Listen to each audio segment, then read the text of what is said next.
I'm your host, Josh Appleman, founder and CEO of Appleman Properties. Today we have Anthony. Anthony, you're going to have to tell me your last name here. Why don't you try? At least Is it try.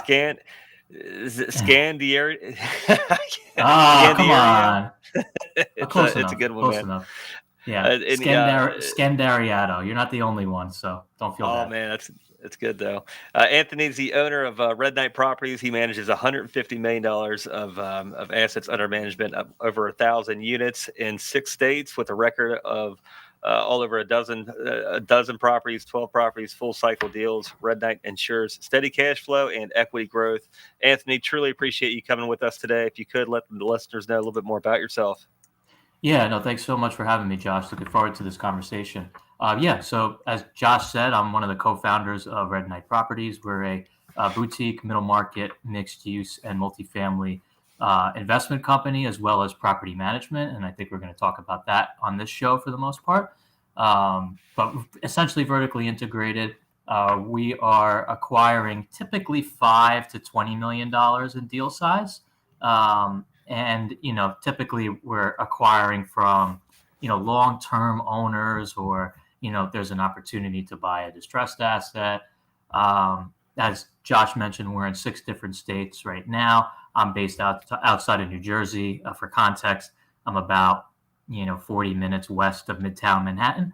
So we have assets up and down the East Coast. So here in Jersey, Pennsylvania, New York State, Florida, Alabama, and Ohio. So Ohio's the only one that's kind of Midwest. We have give or take 1,000 units in our portfolio. I've been in the business since 2015. And before I started my firm, I used to work for another real estate operator, a very similar model.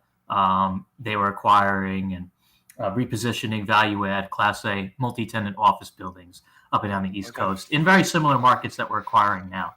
That's Cool. a little bit about us. And as you mentioned, we've gone full cycle on maybe even more than a dozen deals since I started Red Knight, kind of part-time in 2016. We're recording this at the end of 2023. So been doing this a little bit, quite a while.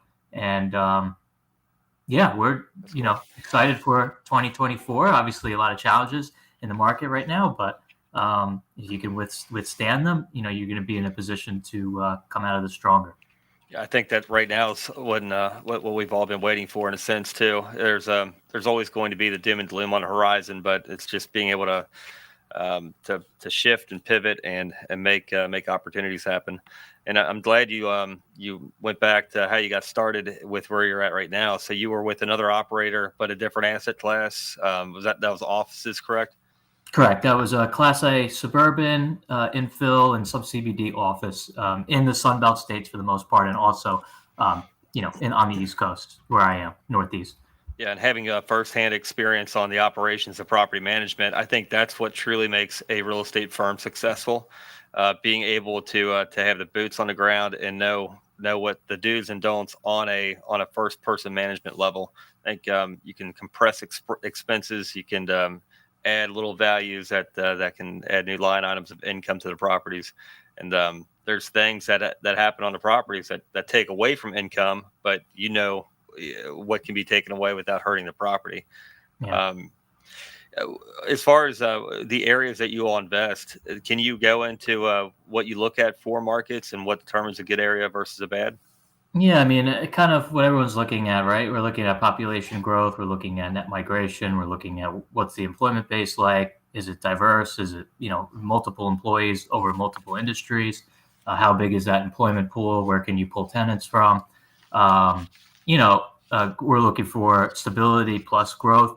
So that's why, we've been in Florida and some of the Sunbelt areas where we're still focused on.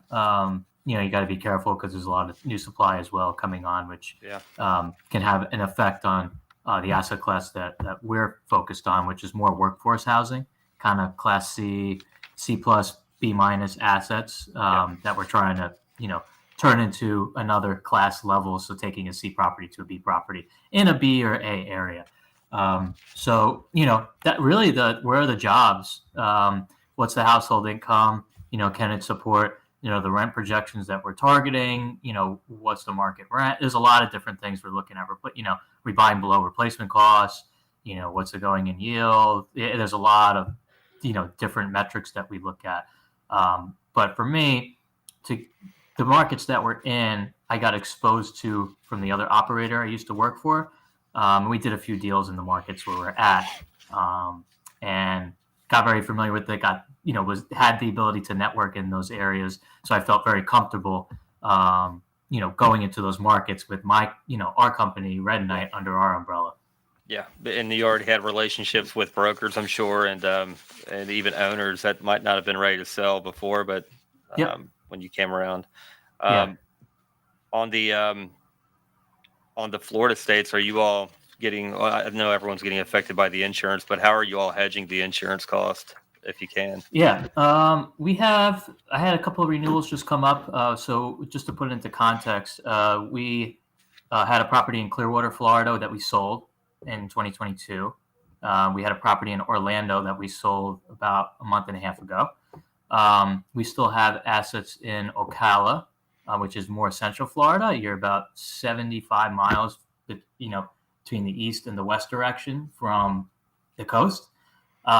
So yeah, we're getting increased insurance, but it's not as bad as the rest of the state. Not even close. What we've been doing is obviously, as the landlord right now, we are not bearing the full cost of the increase. We are still getting rent increases, pretty substantial rent increases that we've been passing along to the tenants. And we'll probably end up ahead based on some of the renewals that we got. So yeah, it's not as bad as the rest of the state. Personally, before even the insurance crisis started to happen, I didn't feel super comfortable investing very close to the coast. Even the asset in Clearwater we had was inland, before the bridge that takes you to the beach. And same thing with Orlando, very, inland, very insulated. So I haven't really changed the investment strategy in terms of the climate risk.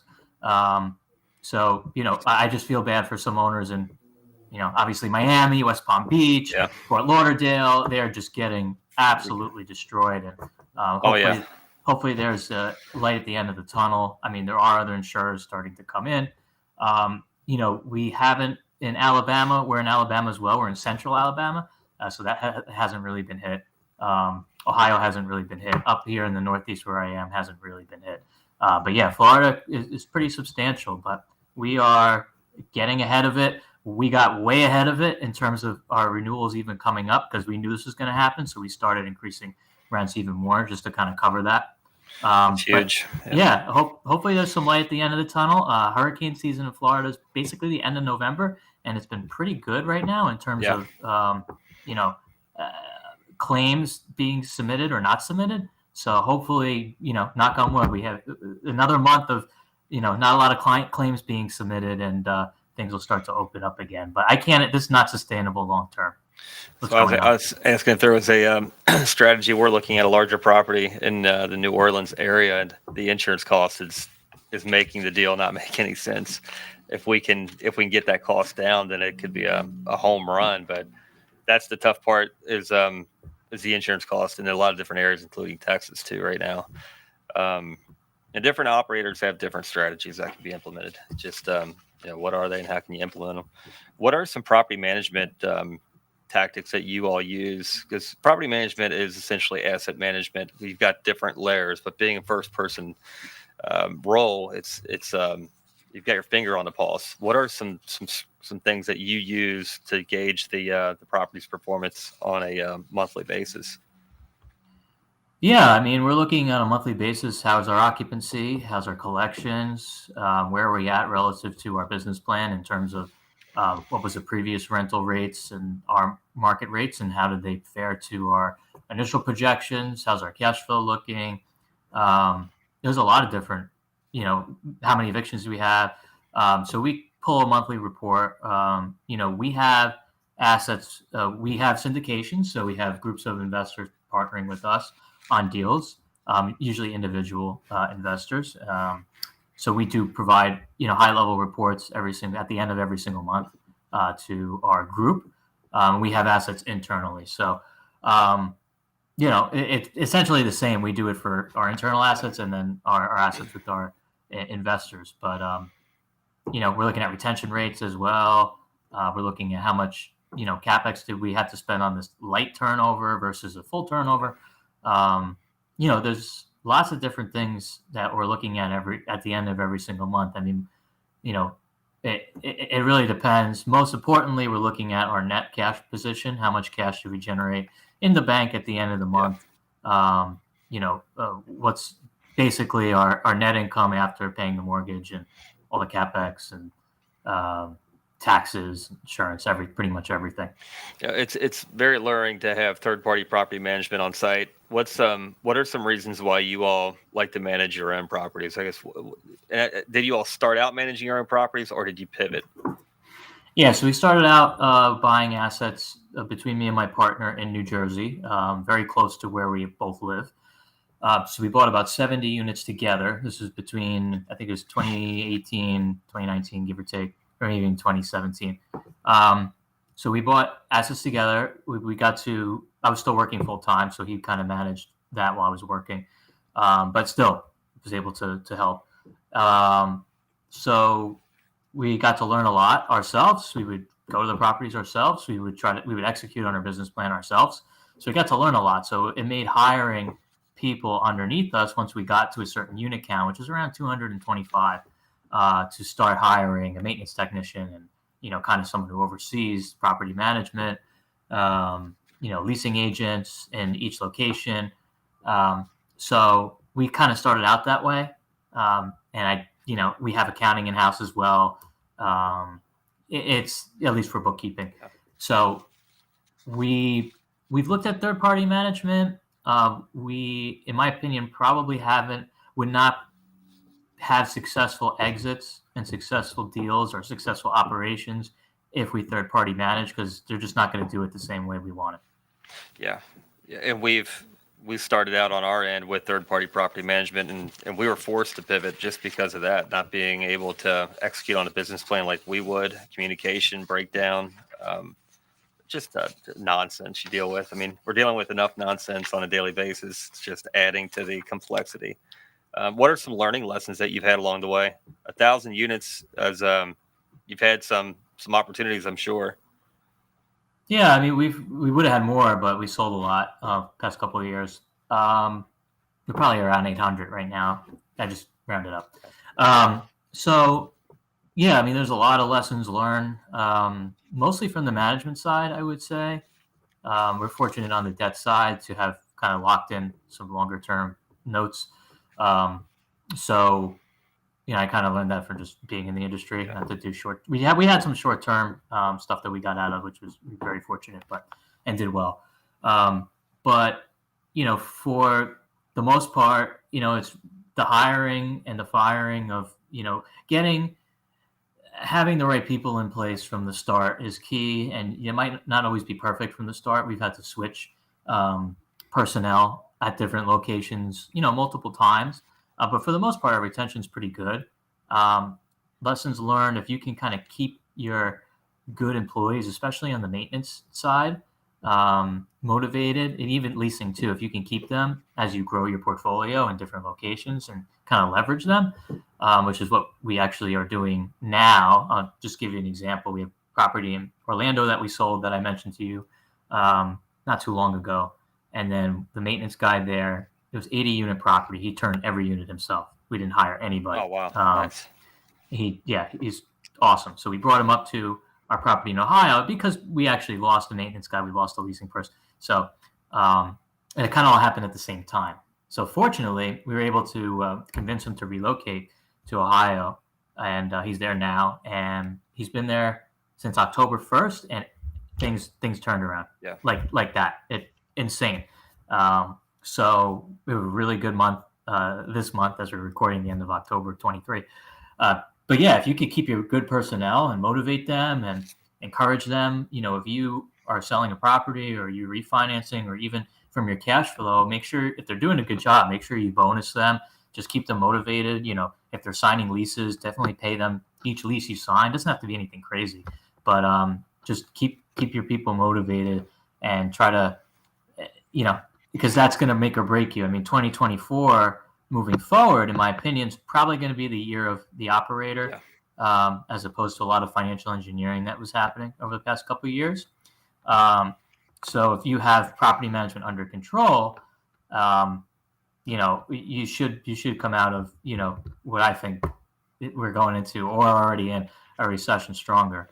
Yeah, definitely more pullback for sure. The in maintenance staff in general, that's your support team. That's your company leans on people in general. So having that alignment of interest where everyone benefits if the property benefits, I think is huge. It pays bills. You come show up, take care of your family, and to do well. So for sure. And having those key people, the rocks and the organization, I mean, you can grow substantially around the right people. Those are the pillars.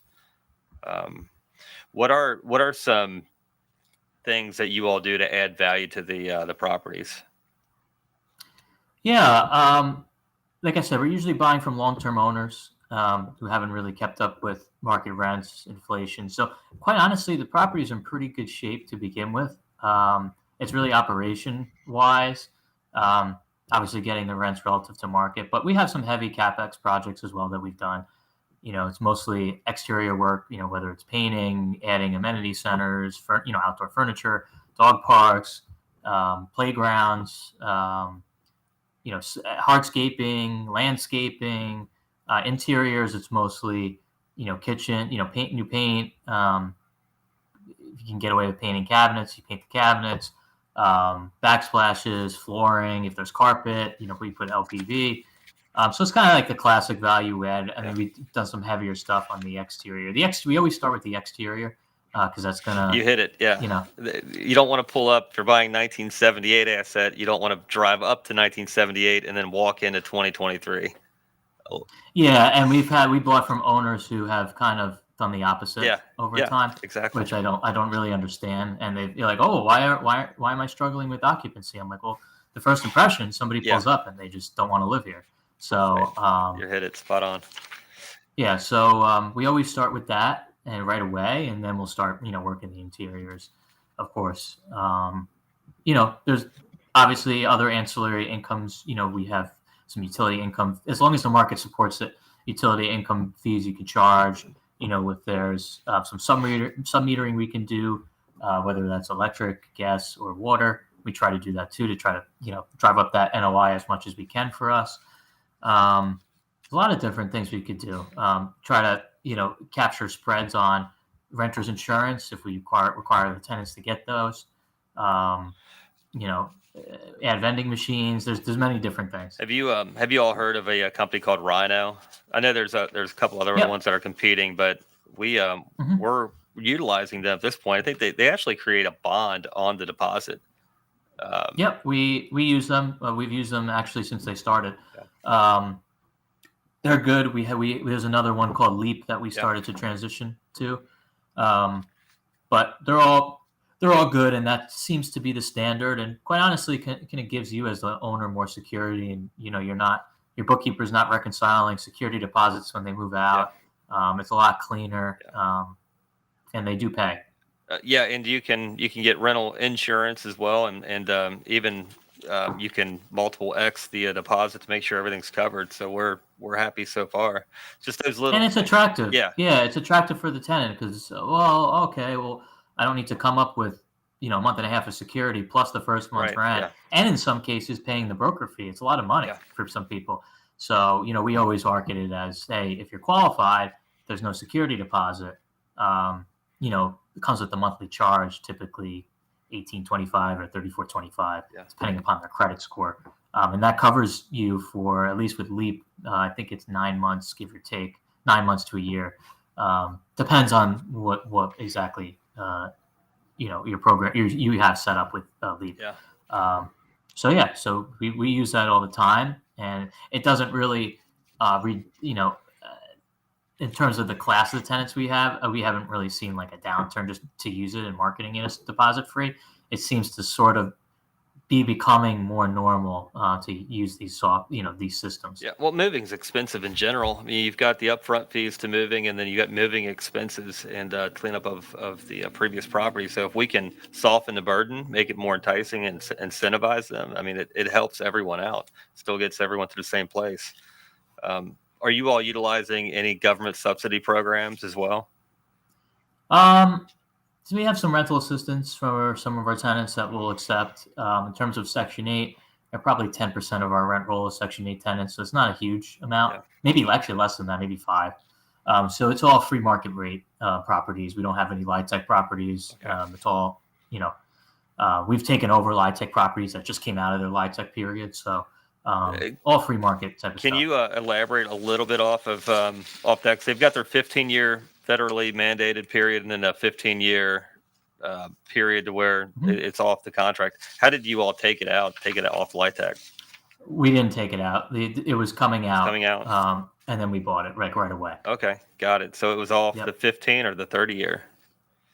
It was a 30-year. Okay, because we've started. There's so much nuances and information you have to. I mean, you've got to be headstrong and make sure you're not entering into those government contracts and get yourself in a spot on LIHTC for sure. Yep, absolutely. We had our before we even bought it. We had our attorneys, we had our title company kind of make sure that we were in good shape before we, closed on the deal. Yeah, for sure. So the areas that you all are investing in, are you currently purchasing, and then what are you all seeing out there in the debt markets as far as being able to purchase? Yeah, we're under contract for something in Central Florida. Should be closing on shortly, hopefully, and we don't really have any plans after that. We kind of want to see going into 2024 what's going on with the debt market and with the opportunities. So yeah, it's kind of exciting to see what's happening. I am getting calls as we were on this podcast. I got a call from a broker. I think he's going to tell me about something distressed. So yeah, some people who kind of got a little bit over leveraged, thought interest rates would never go down. Bought properties at 3.5 caps and are barely getting them to a yield to cost of a 4 cap, and their debt's coming due. That's a problem. That's a big problem. And I'm seeing more of that, and some of these operators are going to take it on the chin. So, it's just how much of losses are the banks, willing to take, and same thing with the equity. So it'll be interesting to see what happens. With multifamily, it's not going to be as catastrophic as office and some other asset classes, that's for sure. But it's definitely interesting to us. But we really, again, I really like buying from long-term owners that just, we haven't really changed our strategy. Maybe we've changed, in my opinion, we're going to be higher for longer. I mean, that could change. Who the hell knows? Yeah. So in terms of holding periods, maybe you got to hold them a little bit longer than what we've been used to, and you have to explain that to your partnership group. And I'm pretty much everybody's accredited in my group and understand what's going on in the economy. So make sure you communicate that if you're raising capital.